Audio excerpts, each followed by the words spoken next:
Bonsoir à toutes et tous. Heureux de vous retrouver fidèles à nos rendez-vous des dîners littéraires bruxellois de la Maison de la Francité. Et pour cette dernière rencontre de l'année, la troisième déjà de la saison, nous avons le plaisir ce soir de dialoguer avec Laurence Boudard, qui a immédiatement répondu et accepté cette invitation. Merci déjà, Laurence, d'être parmi nous aujourd'hui. Merci de m'avoir invité et bonsoir à toutes et à tous.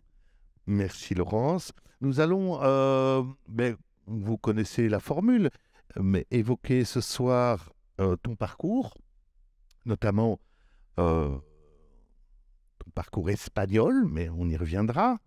On verra de quoi il s'agit. Tes fonctions également au sein des Archives et Musées de littérature, une institution sans doute connue, mais dont on rappellera un petit peu les missions également. Et puis, on terminera par évoquer ce livre, Martine, une aventurière du quotidien. Excusez-moi peut-être pour la voix, mais il y a peut-être un petit rhume qui circule, mais ne vous inquiétez pas, ça va aller. Une aventurière du quotidien aux éditions Impression Nouvelle, dont on a déjà parlé ici à la Maison de la Francité, livre que tu as publié l'année passée. Et donc, on reviendra sur cette figure incontournable de la bande dessinée en Belgique avec toi. Alors, bien sûr, vous aurez, vous le savez, vous aurez la parole au terme du repas pour d'éventuelles questions, sachant évidemment que le vin permet souvent de délier les langues. Alors, j'évoquais à l'instant, Laurence, ton parcours espagnol, ton escapade espagnole, mais c'est plus qu'une escapade, effectivement, c'est plus qu'une parenthèse, puisque tu as vécu 15 ans en Espagne, après tes études d'interprétariat à Mons. Alors peut-être, en quelques mots, revenir sur ce parcours et qu'est-ce qui t'a amené finalement à enseigner aussi en Espagne. Oui, merci. Donc en effet, j'ai fait mon parcours professionnel suit immédiatement mes études comme traductrice-interprète à l'école d'interprète de Mons, école internationale. Et puis très vite après mes études, donc j'ai obtenu un poste comme lectrice. Donc la figure du lecteur est en fait une personne qui est envoyée, généralement qui est natif d'un pays et qui est envoyée à l'étranger pour enseigner. En tout cas, dans mon cas, c'était comme cela que ça s'est passé, la langue et la littérature du pays dont il est originaire. Donc dans mon cas, je suis belge, donc je suis partie enseigner le français, belge francophone, je suis partie enseigner le français et la littérature belge en Espagne. Et je me suis donc retrouvée en tant que lectrice à l'université de Valladolid. Alors, je ne sais pas si vous connaissez, si vous avez déjà entendu parler de cette ville de Valladolid, qui est une ville de Castille, située donc dans le nord-ouest, pour faire un peu simple, du pays. Une ville avec un riche passé historique, qui a vu naître Philippe II. Le fils de Charles Quint était né à Valladolid, donc Charles Quint qu'on connaît bien dans l'histoire de la Belgique, Philippe II aussi d'ailleurs, un petit peu moins sympathique. En tout cas, c'est ce que l'histoire en a retenu. Et donc, effectivement, j'ai eu un parcours professionnel qui a commencé par ce contact avec l'Espagne et avec l'enseignement de la langue et la littérature belge, donc comme je le disais. Et ça m'a permis aussi, parce qu'il faut être tout à fait honnête, de me familiariser avec cette littérature belge. Parce que, comme vous avez entendu, j'avais fait des études, non pas de philologie romane, mais bien de traduction. Et donc, maintenant, le temps a passé, donc je peux bien le dire. Les premières années, en tout cas la première année, j'en savais à peine plus que les étudiants à qui je donnais ces cours de littérature belge, puisque je n'y avais pas été formée. Mais bon, quand on a un parcours d'études universitaires derrière soi, qu'on est jeune, qu'on est plein d'énergie, plein d'enthousiasme, eh bien, on fait en sorte d'apprendre sur le tas, et c'est ce que j'ai fait. Et disons que ce bain un peu forcé, mais en même temps très plaisant dans la littérature belge, m'a permis de découvrir en fait un tout nouvel univers qui est effectivement encore celui qui m'occupe aujourd'hui. Voilà, une vingtaine d'années plus tard, après cette première rencontre professionnelle, disons, eh bien, mes pas ensuite m'ont ramené de retour vers la Belgique, et puis pour m'occuper justement de littérature. Mais je ne veux pas, voilà, je laisse quand même poser des questions. Hein. Alors, entre-temps, il y a quand même une thèse de doctorat présentée à l'université de Valladolid. Et puis donc, effectivement, après cet enseignement, ce parcours de lecteur et d'enseignant en Espagne, tu reviens en Belgique dans 2012-2013 Oui. et tu entres aux archives et musées de la littérature. Je pense qu'on en a déjà parlé ici pour ceux qui sont habitués, mais tu rentres comme attaché scientifique aux archives et musées de littérature, qui est une institution abritée dans les bâtiments de la Bibliothèque royale, institution peut-être méconnue ou mal connue du public. Je l'ai expliqué. Voilà.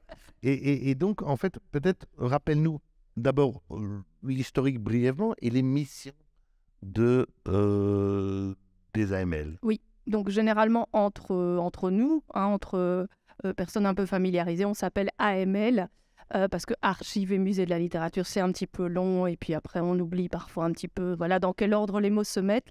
Donc AML, hein, Archives et Musées de la littérature, donc comme tu l'as rappelé, c'est effectivement une institution qui est hébergée par la Bibliothèque royale, donc on n'est pas très très loin d'ici, hein, on traverse le parc, on descend un petit peu et puis on y est. Et c'est une institution qui a été créée en 1958, donc c'est pas tout à fait un hasard parce que c'est la même année que l'exposition universelle de Bruxelles, époque où il y a eu une volonté politique de donner à la littérature belge et littérature belge francophone, puisque c'est de cela qu'il s'agit ici, un lieu où rassembler un certain nombre de traces matérielles de la littérature. Donc aux AML, fondamentalement, la première mission de base, celle sans laquelle rien n'est possible, et qui est une vraie mission patrimoniale, donc ça consiste à collecter, à rassembler, et puis à décrire et à conserver correctement toutes les traces matérielles de la vie littéraire. Et puis après, au fil du temps, on a rajouté aussi un intérêt pour les traces de la vie théâtrale, donc tout ce qui concerne les arts de la scène. Et plus récemment encore, la vie éditoriale, hein, de l'édition littéraire. Et donc concrètement, qu'est-ce qu'on fait? Eh bien, on conserve des manuscrits, de la correspondance, des livres, bien entendu, également, de nombreux livres, notamment dédicacés, hein, cette pratique habituelle des écrivains qui dédicacent à d'autres des livres. Et puis, cela nous permet là, de conserver aussi des bibliothèques ou des morceaux de bibliothèques d'écrivains. Mais surtout, je pense, l'originalité, c'est le fait qu'on couvre vraiment à la fois toutes les époques, en tout cas depuis les débuts de la Belgique, donc depuis 1830 jusqu'à nos jours, mais surtout qu'il n'y a pas de volonté de mettre davantage en avant un écrivain qui serait plus important qu'un autre. C'est-à-dire que notre volonté, elle est vraiment de rassembler un maximum d'écrivains, de traces matérielles de ces écrivains, d'archives, avec cette idée de pouvoir, bien entendu, les conserver pour la postérité, mais également, surtout, de les mettre à disposition, de les faire vivre, parce que des archives que l'on garderait comme des trésors mystérieux dans des coffres forts secrets avec des codes impossibles à ouvrir, etc. C'est vraiment pas ça qui nous intéresse. Nous, ce qui nous intéresse, c'est vraiment de pouvoir faire vivre ces archives, leur donner d'une certaine manière une deuxième vie, de les faire parler, de leur faire raconter des choses. Et souvent, ces documents nous permettent de découvrir à la fois le petit laboratoire secret ou moins secret d'ailleurs, le petit laboratoire en tout cas de l'écriture, c'est-à-dire pouvoir, à travers différentes étapes d'un manuscrit par exemple, hein, ces fameuses différents moments de l'écriture où l'écrivain revient sur son texte, rature, barre certaines choses, biffe certaines choses, réécrit, change d'avis, change le titre, par exemple, on a comme ça des tas de manuscrits où on voit que le titre a évolué au fil du temps. Donc tout ça, ce sont plein de chaque fois de petits moments qui nous permettent de rentrer véritablement, si pas dans les énigmes, hein, il n'y a pas vraiment d'énigmes de la création, mais en tout cas de mieux comprendre comment une œuvre littéraire prend forme et comment il s'agit véritablement d'une vraie fabrique en fait, hein. Il n'y a pas de... Pardon, je vais peut-être casser un mythe, mais moi je ne crois pas au génie, je crois qu'il y a surtout beaucoup de travail, beaucoup d'envie, beaucoup d'énergie chez les écrivains. Et ce qu'on constate avec les archives, c'est qu'il y a vraiment une sorte voilà, d'interrogation permanente. Est-ce que je vais trouver le bon mot, la bonne expression? Et ça, les archives permettent de le découvrir. En tout cas, les archives manuscrites. Alors, tu parles des archives manuscrites, mais il y a aussi des archives vidéo, sonores, audio, photographiques. Enfin bon, tout ça forme un ensemble extrêmement riche. Tu parlais de laboratoire et dans un numéro récent de la revue Textile, tout récent, qui est une revue, pour ceux peut-être qui ne connaissent pas la revue Textile, une revue des lettres de critique, en fait, des lettres belges de langue française, un des derniers numéros s'intitule « Penser la bibliothèque », notamment la bibliothèque d'artistes ou d'écrivains. Et tu as collaboré à cette revue en écrivant un article sur, justement, que représente finalement la bibliothèque d'un écrivain. Alors Laurence vient de parler justement de ce laboratoire. On parle aussi de génétique des textes, c'est-à-dire on essaie de comprendre comment où l'auteur s'est-il abreuvé par moment pour produire ce qu'il produit. Et donc, la distinction que tu fais, c'est important, entre la bibliothèque de l'écrivain, qui est une liste bibliographique, finalement, hein, des livres qu'il a pu lire, qu'il a lus, mais aussi un lieu, hein, le lieu dans lequel l'auteur se retire, entouré de ses livres, pour créer. Hein. Et donc, je pense que les archives, c'est intéressant de le signaler aussi, c'est que les archives et musées de littérature ont aussi, en fait, recréé des lieux d'écrivains. Et tu parles notamment du cabinet d'Émile Verhaeren. Donc nous avons effectivement la grande chance aux AML de conserver les archives, l'essentiel des archives d'Émile Verhaeren qui ont été en fait léguées, petite histoire, à la Bibliothèque royale. C'est sa veuve, Marthe, qui les avait léguées déjà dans les années 30. Et au moment où les AML se sont installés à la Bibliothèque royale, la bibliothèque a confié à cette toute jeune institution différents fonds d'archives importants, dont le fonds Émile Verhaeren. Donc on a cette grande chance. Donc moi, quand je veux, en fait, je peux aller consulter des manuscrits, des villes tentaculaires, des apparus sur mes chemins, enfin, tout ce qu'on peut imaginer comme recueil, l'essentiel en tout cas des recueils de poésie et même des pièces de théâtre, parce qu'il en a aussi écrit quelques-unes. Mais donc, pour revenir à cette bibliothèque, donc parmi les archives, donc on a des manuscrits d'Émile Verhaeren, énormément de correspondances. Hein. C'était quelqu'un qui était connu et qui connaissait à son tour énormément d'écrivains, bien entendu. On sait, par exemple, que le liait une grande amitié avec Stefan Zweig, hein, l'écrivain autrichien que vous connaissez sans doute, un grand auteur de nouvelles notamment, hein, mais pas que, de romans plus ou moins brefs, et puis de cette magnifique autobiographie, hein, le Monde d'hier, hein, que voilà, si vous ne l'avez jamais lu, je vous le recommande chaleureusement, et par les temps qui courent, c'est bien de relire ce genre de choses, parce que Zweig est quelqu'un qui avait traversé la fin du 19e et la première moitié du 20e siècle, hein, donc qui a connu les deux guerres et voilà, de suffisamment près en tout cas, qui en a souffert en tout cas. Mais donc tout ça pour dire, voilà, les amitiés d'Émile Verhaeren, tout ça on les retrouve notamment dans sa correspondance, mais aussi dans sa bibliothèque, puisque à côté de tous ces documents manuscrits, nous conservons aussi une partie de sa bibliothèque. Alors on sait que c'est une partie, que tout ne nous est pas parvenu. pour plusieurs raisons et qui sont assez révélatrices d'ailleurs de comment les bibliothèques d'écrivains, un peu comme nous, parce que finalement les écrivains sont des gens comme nous, hein. Ce sont des lecteurs, mais je veux dire, ce sont des gens qui ont des vies, qui déménagent, qui parfois doivent faire de la place chez eux.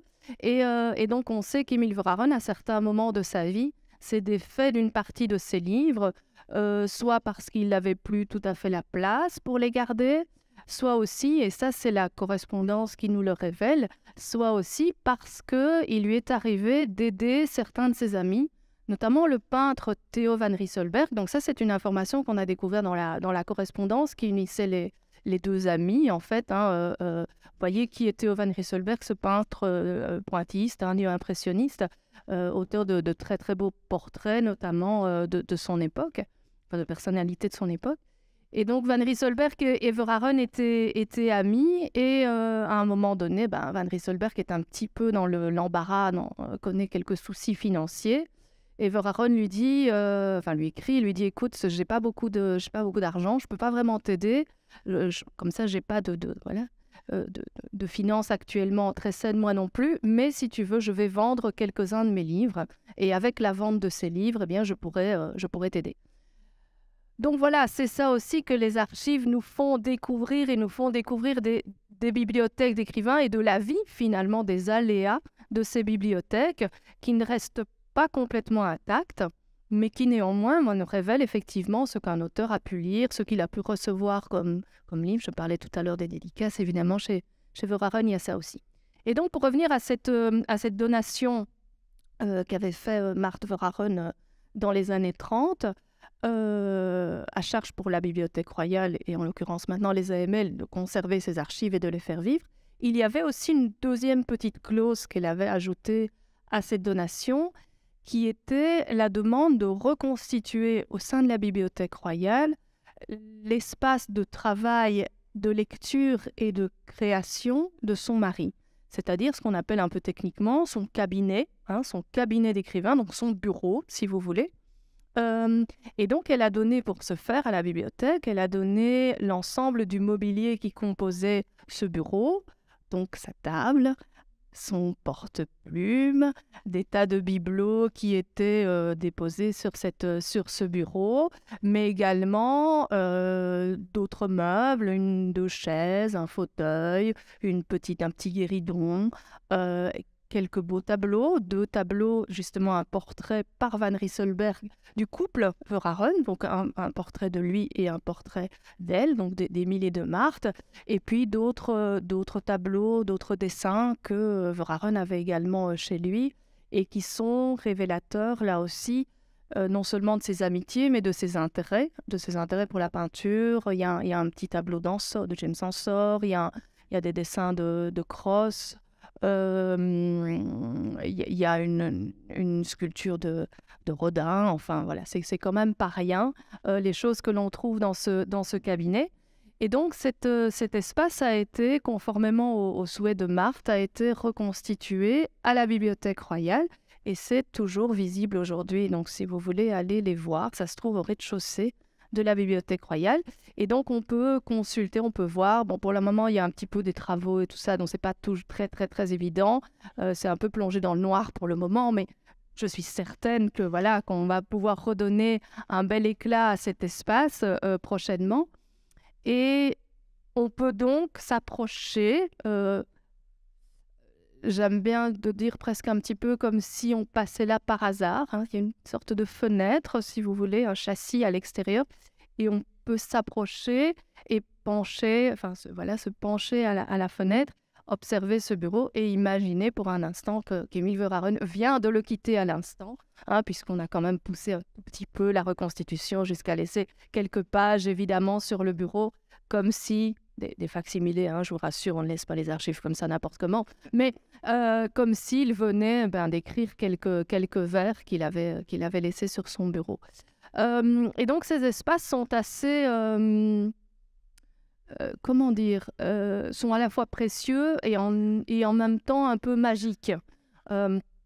parce qu'il nous donne à voir tout ce que je viens d'expliquer, hein, toutes les relations et tous les centres d'intérêt, notamment artistiques, qui pouvaient être ceux de Verhaeren, mais également d'avoir l'impression de pénétrer un petit peu comme un initié, comme un privilégié, à l'intérieur d'un espace qui était, effectivement, c'est pas là qu'il l'écrivait pour de vrai, on sait bien qu'il vivait ailleurs, mais il n'empêche que tout cet environnement nous permette peut-être d'entrer dans une forme je sais pas, d'empathie peut-être, en tout cas d'intimité, oui, avec l'écrivain, dans cet espace qui est à la fois l'espace intime, puisque c'était chez lui, dans sa maison, et en même temps un espace de création avec finalement tout l'aura que ce genre d'espace peut avoir et tout ce que ça peut éveiller chez nous quand on s'intéresse à la littérature, ou en tout cas au personnage de Verhaeren.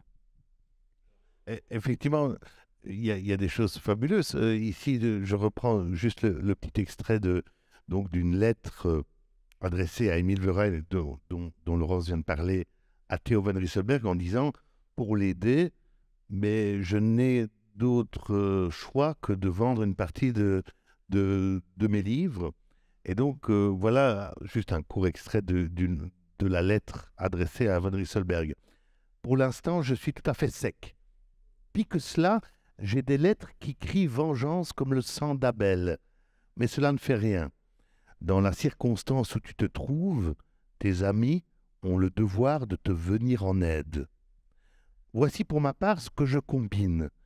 N'ayant pas un sou à t'envoyer, je vendrai une cargaison de bouquins dont j'ai peu ou pas besoin. Je vais en écrire immédiatement à mon bouquiniste, et ce qu'il m'en donnera, je te l'enverrai. Cette vente rapportera de 125 à 150 francs apparemment. Ce ne sera pas énorme comme secours, mais enfin, j'aurai fait ce que j'ai pu. » Voilà, c'est magnifique. Bon, il le dit beaucoup mieux que moi, évidemment. Hein. Moi, je vous avais fait l'explication auparavant. Évidemment, les mots de Verhaeren, même si dans une simple lettre, hein, on prend bien toute la mesure de son style, hein, sans nul autre pareil. Alors évidemment, on ne saura jamais pourra jamais... Alors, on ne sait pas quels sont les livres, évidemment, hein, quels étaient les livres dont il n'avait pas ou peu d'usage. Voilà, en tout cas, ce que l'on sait, c'est ceux qu'il a gardés, hein, ceux qui n'ont pas fait partie de cette cargaison, comme il dit, hein, dont il espérait une centaine de francs de l'époque. Mais effectivement, on ne sait pas. Hein, on ne sait pas, puisqu'il n'y avait pas de liste complète, évidemment, de sa bibliothèque. Mais donc, tout ça... Et pour terminer avec ce pan-là de ton travail, puisque, je le répète, tu es donc maintenant depuis 4 ans, 3 ans et demi. 3 ans et demi, 4 ans, directrice des archives et musées de littérature. La question qui se pose aujourd'hui par rapport au centre d'archives, parce qu'il faut mentionner le fait aussi que les archives et musées de littérature sont une institution fédérale. Non, alors on n'est pas... Oui, c'est un peu compliqué. Bon, oui. Mais ne rentrons pas... Bon. Non, on est en fait, une ASBL, voilà, mais on reçoit la mission de la Fédération Wallonie-Bruxelles, justement de collecter, de conserver ces archives. Donc ce sont des archives qui font directement partie maintenant du patrimoine. Voilà. Ils nous appartiennent à nous tous, hein, puisqu'ils appartiennent au patrimoine de la Fédération Wallonie-Bruxelles. Donc d'une certaine manière, ça appartient, c'est public, quoi, si vous voulez. Voilà. Mais vous avez beaucoup de contacts avec des centres d'archives à l'étranger aussi. Oui. Et donc dans le cadre de prêts d'œuvres pour des expositions, etc. Donc il y a un rayonnement, il y a un réseau aussi de centres d'archives. Et ça, c'est un pan important du travail aussi. Oui, tout à fait. Donc, effectivement, tu viens de le dire rapidement, on organise aussi pour faire vivre ces archives des expositions dans différents lieux. Pas chez nous, pas aux AML parce qu'on n'a pas la place. On n'a pas de vrai... Alors, voilà, ça s'appelle archiver musée, mais c'est un petit peu... voilà, c'est un petit peu une appellation un petit peu usurpée, puisqu'en fait, de musée, nous n'avons pas d'espace muséal en tant que tel, mais cela n'empêche que nous organisons effectivement énormément d'expositions en Belgique, mais aussi de temps en temps à l'étranger. On a déjà organisé notamment en République tchèque à plusieurs reprises, puisque là, on a des partenariats que tu mentionnais à l'instant. Donc, effectivement, on noue des partenariats avec différentes institutions à l'étranger. Et cela permet bien de faire connaître là aussi notre patrimoine, notre littérature. Et je vous assure, ça intéresse les étrangers. La littérature belge, il y a un vrai intérêt pour notre histoire littéraire et également pour les écrivains contemporains. Donc c'est toujours un vrai plaisir, évidemment, de pouvoir accompagner ces expositions à l'extérieur de nos murs. Et puis parfois de les faire voyager quelques milliers de kilomètres plus loin. Et oui, c'est une mission que l'on prend à bras-le-corps là aussi, de pouvoir continuer à faire connaître notre littérature. On a aussi pas mal d'échanges avec des universités à l'étranger. Donc régulièrement, on va donner des cours, des conférences là aussi. Et puis on accueille aussi des étudiants stagiaires qui viennent de l'étranger et qui plongent aussi, qui mettent les mains dans le cambouis et qui plongent aussi dans les archives et qu'on accompagne, on les aide à apprendre ce que c'est aussi le métier d'archiviste. Donc ils ressortent de là avec à la fois des connaissances sur la littérature belge francophone, mais également sur ce que c'est de traiter des archives ou les techniques de description et de manipulation des archives. Alors voilà, on a brossé un bref panorama de ce que pouvaient être les archives ou le traitement des archives. Et parce que l'archive, c'est notre histoire aussi, mais on va enchaîner avec Martine, parce que c'est un pan assez important finalement aussi de notre histoire éditoriale, iconologique ou iconographique de la bande dessinée en Belgique. Un phénomène, un réel phénomène éditorial, né en 1954. Mais juste avant de commencer, un tout petit mot sur la collection. La collection, la Fabrique des héros. Oui, non, je ne sais pas si vous avez déjà eu l'occasion de voir ces livres, parce que le principe, bon, c'est deux fois le même, donc c'est un peu bête, mais de le montrer aussi. Mais ce que je veux dire, c'est que chaque livre de cette collection a un visuel qu'on peut facilement identifier. Donc maintenant que vous avez vu celui-là, quand vous en verrez d'autres, vous en souviendrez, parce qu'ils sont tous comme ça avec cette couverture noire. Et puis la silhouette, enfin, ou l'ombre du personnage dont il est question, qui ressort avec un fond coloré. Voilà. Et donc parmi ces personnages, c'est une collection qui appartient à la maison d'édition Les Impressions Nouvelles, dont le siège est situé pas très loin à Forêt. Et c'est une collection qui a pour but de publier donc des essais consacrés à des personnages de ce qu'on appelle la culture populaire, la pop culture, la culture populaire. Donc il y a des personnages qui viennent du cinéma, de la littérature, de la bande dessinée. Donc il y a un volume sur Batman, il y a un volume sur Jack Sparrow, qui est donc le pirate des Caraïbes. Je ne sais pas si vous voyez de quoi il s'agit. Sherlock Holmes, il y en a un sur Maigret. Voilà. Donc là aussi, on traverse un petit peu les styles, les genres, les époques, les pays aussi, puisque certains personnages, comme Maigret ou comme Martine, viennent directement de notre univers belge, mais d'autres, bien entendu, du monde, la culture américaine ou anglaise ou autre, ou même japonaise aussi, il y a, enfin voilà. Et donc, à chaque fois, on confie à un auteur l'exploration, si vous voulez, un peu... c'est un essai un peu buissonnier. Voilà, c'est ça. C'est un petit parcours. À travers l'imaginaire d'un personnage. Oui, à travers l'imaginaire d'un personnage, mais il y a quand même ce fil... alors, les styles d'écriture sont très différents parce que chaque fois, c'est confié à quelqu'un de différent et donc il y a peut-être quand même une patte un peu différente et un style différent. Mais en tout cas, l'idée générale, c'est toujours de s'interroger sur pourquoi est-ce que ce personnage est connu, en fait. Qu'est-ce qui fait la spécificité, c'est la deuxième sous-question, Qu'est-ce qui fait la spécificité de ce personnage populaire, étant entendu que dans l'idée du personnage populaire, il y en a certains qu'on connaît peut-être pas forcément, mais en général, ce sont des personnages qui sont très connus du grand public. Donc c'est vraiment ça. Donc ce ne sont pas des personnages qui généralement s'adressent à des spécialistes ou à des gens, c'est pas des choses extrêmement pointues, mais l'idée c'est vraiment de faire des parcours à travers les trajectoires, les itinéraires de personnages qui appartiennent à cette culture populaire.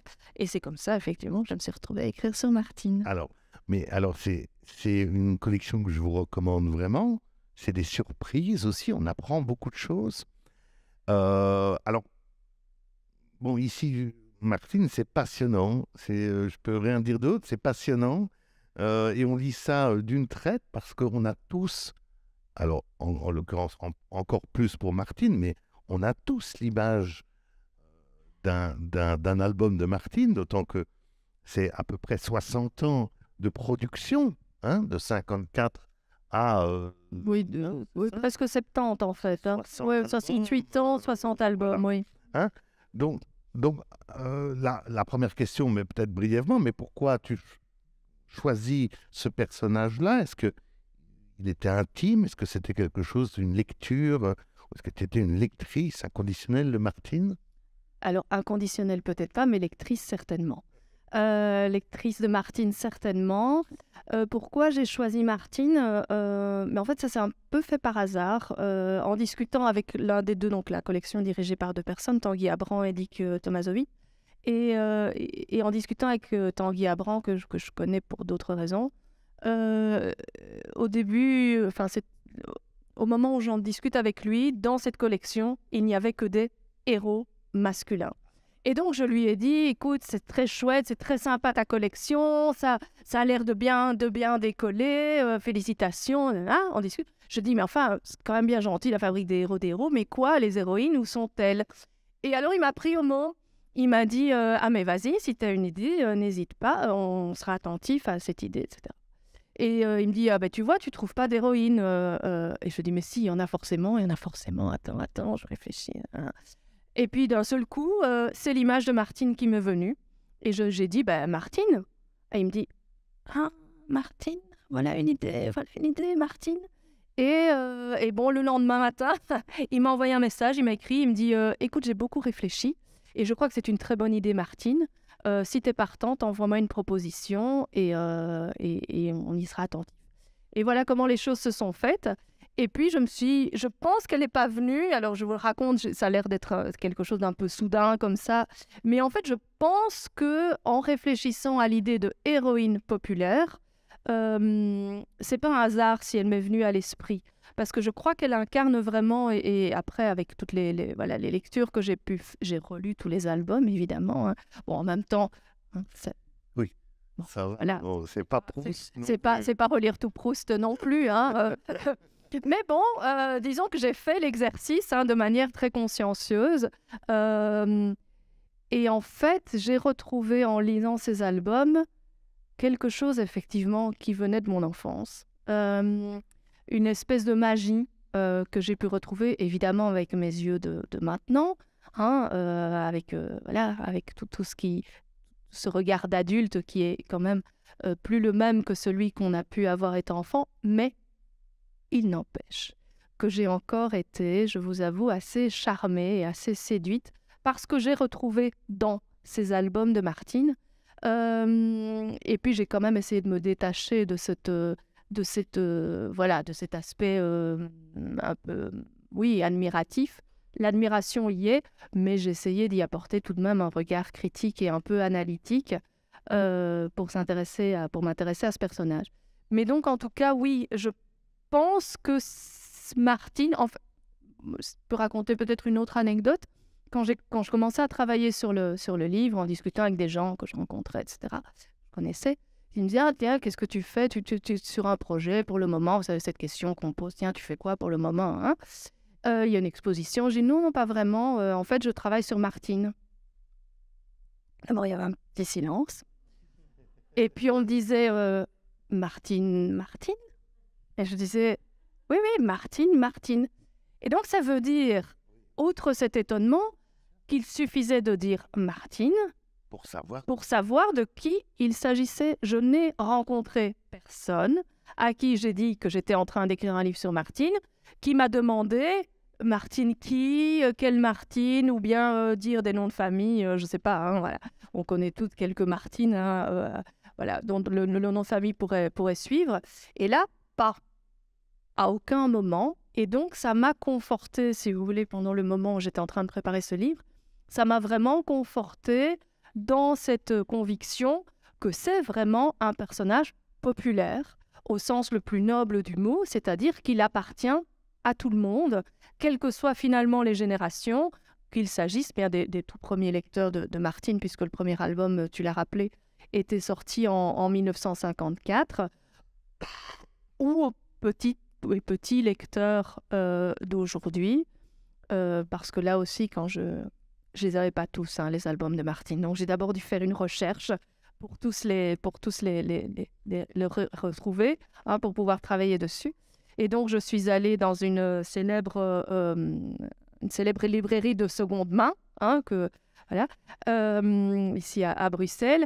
Et j'ai vu une petite fille qui était en train de feuilleter un album de Martine. Et je me suis dit, ben voilà, il y a encore des petites filles qui aujourd'hui cherchent, même dans cette librairie de deuxième main, qui cherchent des albums de Martine et qui s'y intéressent. Alors, c'est ce que ton essai m'explique très bien, c'est justement d'essayer de comprendre pourquoi, comment, en disant Martine simplement, on associe directement les albums.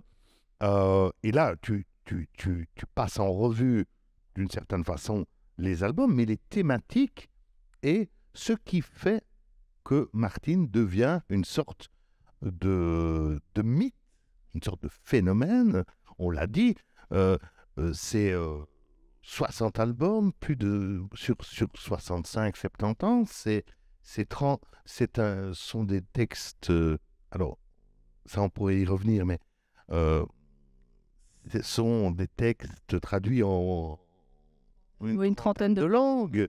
Alors je dis des textes parce qu'en fait, on se souvient surtout des dessinateurs. Quelqu'un dans la salle a bien connu Marlier, le dessinateur, et c'est vrai qu'on associe Martine à Marlier.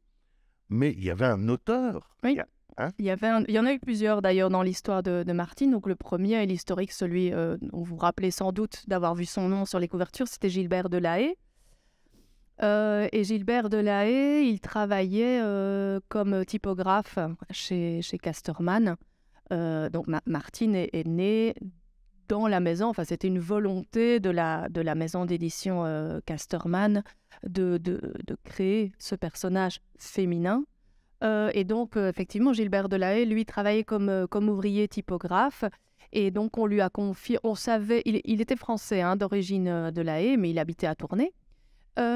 Et on savait visiblement chez Casterman qu'il avait publié quelques petits recueils de poésie, etc. Donc on s'est dit, c'est lui l'écrivain, on va lui confier l'écriture de l'histoire. Enfin, en tout cas, c'est ce que les archives, hein, là nouveau, racontent. Et c'est comme ça que l'aventure a commencé. Marcel Marlier faisait déjà, lui, partie de la maison Casterman.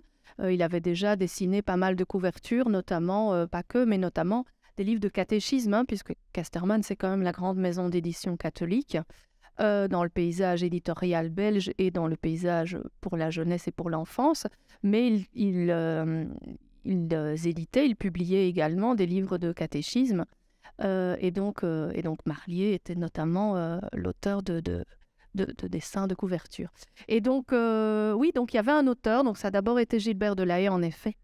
Quand Gilbert Delahaye est décédé, Marcel Marlier s'est tourné, enfin je ne sais pas si c'est son initiative, mais enfin en tout cas, celui qui a repris le flambeau, c'était un des deux fils de Marcel Marlier, Jean-Louis, et qui maintenant est décédé à son tour, mais après son papa.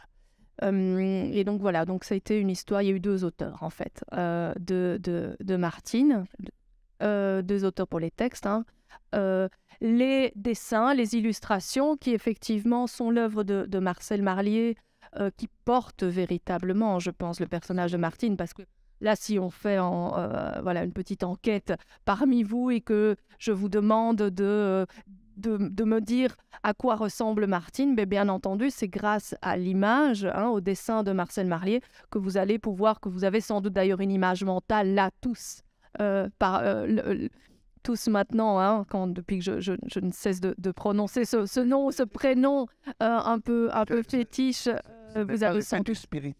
Non, non, non, je n'ai aucun don pour ça, je vous rassure tout de suite, mais effectivement, les dessins portent les albums et les histoires et le personnage. Mais alors, effectivement, donc, ce sont des essais qui sont assez courts, mais on apprend évidemment plein de choses. Et d'emblée, quand vous ouvrez le recueil, alors là, c'est complètement incroyable, encore au cœur, mais l'essai de Laurence commence par une anecdote qui est que un certain MJ, vous essayerez de trouver de qui il s'agit, grand vedette, star de la pop, a tenté de racheter les droits, ou en tout cas... il s'est rapproché en tout cas il s'est rapproché de Marlier. Ouais. De qui? Est-ce que... Michael Jackson, exactement. Voilà. Voilà. Donc, voilà. Voilà. Alors, Michael Jackson, MJ, oui. Oui, MJ. Oui. Donc, Michael Jackson a effectivement... enfin, là aussi, l'anecdote, les histoires racontent que il était tombé en admiration complète devant un dessin de Martine par Marcel Marlier, mais qui n'était pas reproduit dans un album de Martine, mais il l'avait vu sur un puzzle. Donc, vous savez, les puzzles Ravensburger, marque bien connue de puzzle. Et donc, il y avait un dessin de Martine qui était reproduit sur un puzzle, et il semblerait que Michael Jackson ait été complètement fasciné par ce dessin. Et il était tellement fasciné qu'il s'est dit, je veux rencontrer cette personne, je veux savoir qui est le dessinateur de cette magnifique création, etc. Et donc, il a fait jouer son agent qui a organisé un rendez-vous avec Marcel Marlier. Donc, Michael Jackson a rencontré Marcel Marlier dans un hôtel à Paris. Et bon, c'est quand même le choc de deux mondes. Faut quand même s'imaginer Marcel Marlier, dessinateur certes fabuleux de Martine, avec la trajectoire que l'on connaît des albums, mais enfin, à côté de Michael Jackson, on est quand même face à deux dimensions et deux mondes, un télescopage quand même de mondes assez surprenant. Et là aussi, on raconte que... alors, Michael Jackson, je ne sais pas s'il a vraiment voulu racheter les droits, mais en tout cas, il a voulu que Marcel Marlier l'accompagne aux États-Unis parce qu'il aurait voulu que Marlier illustre une histoire que Michael Jackson aurait lui-même écrite. Et apparemment, voilà, pour Marcel Marlier, les États-Unis, tout ça, c'est trop loin, c'est trop compliqué. Lui, il préférait, voilà. Et il a renoncé, raconte, en tout cas, c'est ce qu'on a raconté. Cette histoire, en fait, a été surtout racontée au moment du décès de Michael Jackson. Parce que Michael Jackson est mort avant Marcel Marlier. Et donc, comme on connaissait cette relation, cette rencontre, en tout cas, entre les deux hommes, plusieurs journalistes, à l'époque du décès de la star américaine, a été allé interroger Marcel Marlier, qui avait raconté, en fait, tout ça. Voilà. Donc ça, c'est quand même vraiment deux mondes, deux univers complètement Alors, voilà. a priori antinomiques, mais qui sont en même temps révélateurs justement de la portée du personnage. Du rayonnement de Martine. Tout à fait. Qui est assez incroyable. Et tout, finalement, ta déambulation à travers l'œuvre de Martine permet justement de dégrader tous ces ingrédients qui font que Martine est ce qu'elle est dans notre imaginaire. Oui. Alors, on ne va pas revenir sur tout, bien sûr. Il y a des des intangibles, hein. Il y a des choses, des caractéristiques qui traversent l'ensemble des albums, hein. Il y a la curiosité de Martine, la joie, hein. Il y a les activités physiques, la débrouillardise, l'autonomie que tu relèves, qui sont comme des invariants à travers les différents albums. Malgré tout, Martine évolue au fil des albums, au fil du temps, Oui. pour coller aussi à l'époque. Oui, oui. Alors ça, c'est un des éléments que j'ai essayé de mettre en avant aussi dans le livre, tout simplement parce que je vous le dis, comme j'ai relu les 60 albums dans l'ordre et à la suite l'un de l'autre, donc dans un laps de temps relativement bref, en fait, j'ai été surprise moi-même par quelque chose qui ne m'avait pas frappée de prime abord, et c'est effectivement que le personnage de Martine évolue énormément, en fait, au fil de ses... Alors vous allez me dire forcément, plus de 60 ans, heureusement qu'il évolue. Oui, mais il me semble que quand même, quand on pense à Martine, de nouveau, on a une image assez stable, finalement, une image visuelle et une image des aventures de la fillette assez stable là aussi. Et pourtant, en fait, on passe d'une première, des 10 premières années, je dirais, d'existence, donc 54 jusqu'à peu près je dirais jusqu'à 68, 68-69, où bon, pour des raisons évidentes, il y a des changements sociaux qui se produisent, et que le personnage de Martine va en fait assez subtilement, mais en même temps de manière, comment dire, sans retour, en fait, sans retour en arrière, Martine va intégrer en fait les changements au niveau de la société. Et ça va notamment passer par le fait que dans ses vêtements. Les premiers albums, elle a toujours des petites robes, hein, dont on a beaucoup, sur lesquelles on a beaucoup glosé, parce que la petite robe, la petite jupe était trop courte, donc on voit la petite culotte, etc. etc. On parle de Michael Jackson, effectivement, on ne peut pas oublier la petite culotte. Voilà, c'est pas moi qui l'ai dit. Hein. Et donc, voilà, sur les premiers albums, et puis en fait, là aussi, si je vous devais demander, tiens, Martine est habillée comment, je suis sûre que la plupart d'entre vous m'auraient dit une petite jupe, une petite robe courte. Et en fait, à partir de la fin des années 60, elle met pratiquement tout le temps des pantalons. Et donc, elle abandonne la jupe. Alors, il y a quand même encore quelques albums où forcément elle a des jupes et des robes, quand même. Mais statistiquement, elle va porter beaucoup plus de pantalons, elle va même porter des jeans, hein, des jeans qui à un certain moment s'évasent dans le bas, un peu pas de def, etc. Donc on peut observer comme ça, rien que dans ses vêtements, des changements vestimentaires, avec dans les derniers temps, elle a des sweatshirts, enfin des choses comme ça, qui collent, si vous voulez, davantage à la mode de son époque. Mais c'est vrai aussi dans la manière dont elle-même fait face à ces différentes activités. Donc on constate par exemple que de nouveau la première époque, elle est vraiment marquée par une Martine qui vit dans une famille petite bourgeoise, disons. Hein. On l'observe par exemple quand on regarde les meubles de la maison, les voitures. Le papa de Martine a des grandes voitures américaines. Le progrès aussi des années. Voilà. Et on est vraiment dans une idée de progrès continu. C'est les 30 Glorieuses.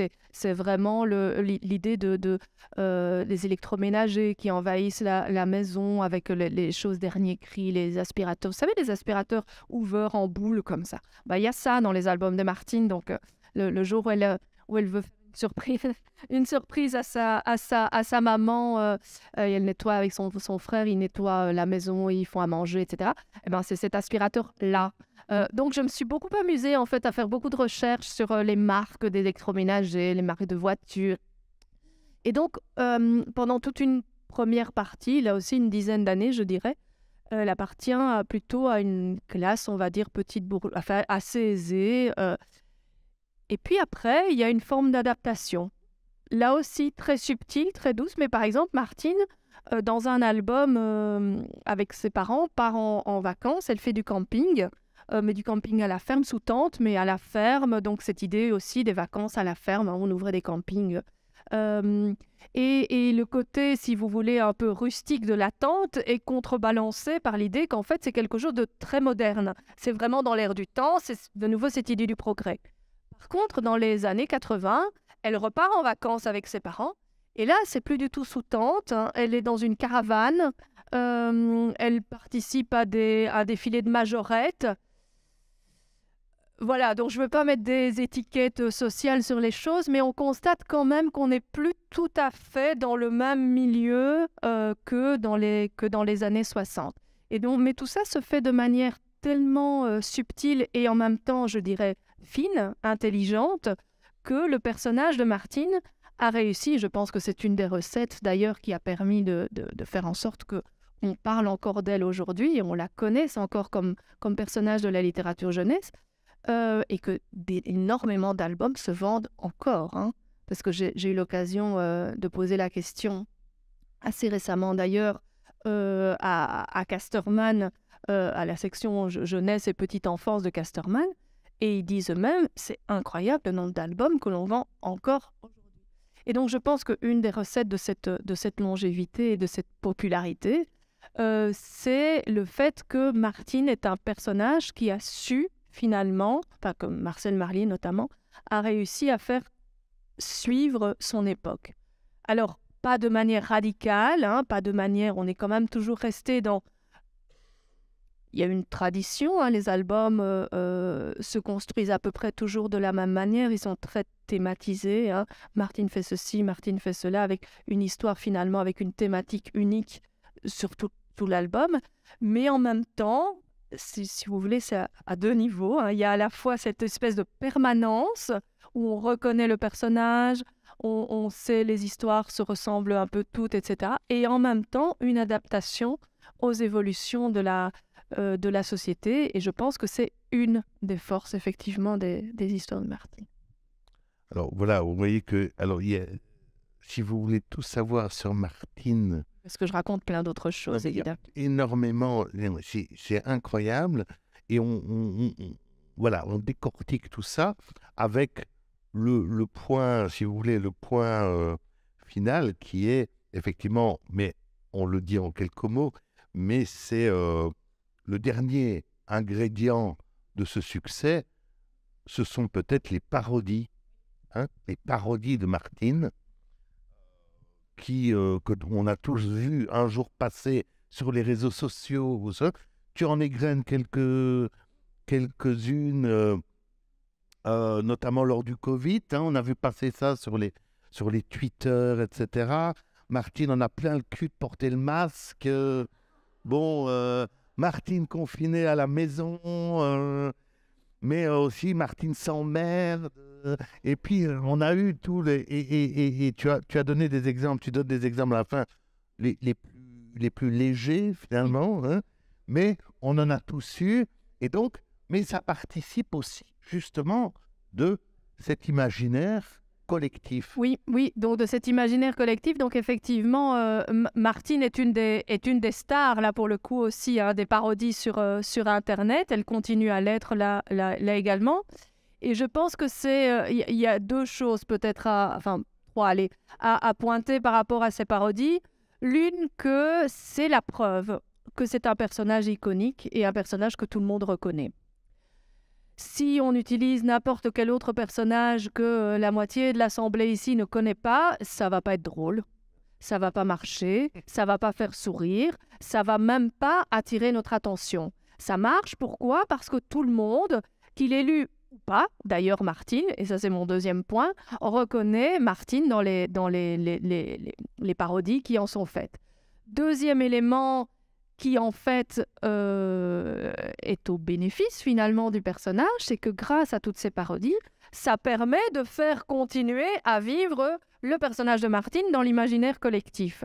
C'est-à-dire que même si on n'a pas lu Martine, on le voit dans des parodies et on dit « Ah, mais c'est Martine, ah oui, mais c'est celle des albums !» Et donc, on sait qui elle est et donc ça pousse encore une nouvelle fois l'identification. Et alors, le troisième élément peut-être à soulever, et tu l'as un tout petit peu évoqué en lisant quelques titres des albums détournés, ce souvent les personnages comme ça que l'on arrive à détourner, c'est parce qu'ils ont une forme de grande plasticité. C'est-à-dire que les couvertures des albums, puisque ce sont généralement, c'est rarement l'intérieur des albums qui sont parodiés, c'est toujours les couvertures, avec ce jeu sur le titre, hein, ce titre que l'on reconnaît, Martine fait ceci, Martine fait cela, blablabla. Et là aussi, ça alimente finalement l'image du personnage. Et puis, c'est un personnage très plastique. Pourquoi est-ce qu'il est très plastique? Et là, ça rejoint un petit peu ce que je disais tout à l'heure. Martine a traversé aussi toutes les époques parce que Martine, ça peut être nous, enfin, petite fille, ça peut être une copine, ça peut être une voisine, ça peut être notre fille, ça peut être notre petite fille. C'est en tout cas quelqu'un qui nous ressemble. Ça peut être notre sœur, notre cousine. Et donc, le fait qu'on la retrouve dans les parodies, c'est aussi finalement réaffirmer la proximité qu'on a avec le personnage, puisque c'est un personnage qui n'a pas de pouvoir magique, qui ne fait pas de choses extraordinaires, qui combat pas les méchants. Hein, dans le monde de Martine, il n'y a pas de méchants. Il y a quelques albums vers la fin où il y a des personnages un petit peu plus sombres, mais en fait on se rend compte qu'elle croyait que c'était une vilaine sorcière, mais en réalité c'était une comédienne qui se déguisait, qui préparait un rôle de sorcière, et donc voilà. Donc vous voyez, il n'y a vraiment jamais de méchant chez Martine, et ça contribue aussi, je crois, finalement à la pérennité du personnage dans l'imaginaire collectif et auprès des jeunes lecteurs, parce que si les enfants ont parfois, et c'est bien normal, envie de lire des histoires qui font peur, parce que les enfants adorent les histoires qui font peur. Ils aiment bien aussi parfois des histoires qui font pas peur. Voilà, et parce qu'on n'a pas peur à la Maison de la Francité, vous avez peut-être vu qu'on a osé aussi, Martine fait son dîner littéraire bruxellois à la Maison de la Francité. Absolument. Eh bien, bon appétit et à tout à l'heure pour les questions. Merci à vous, à tout à l'heure. Maison de la Francité.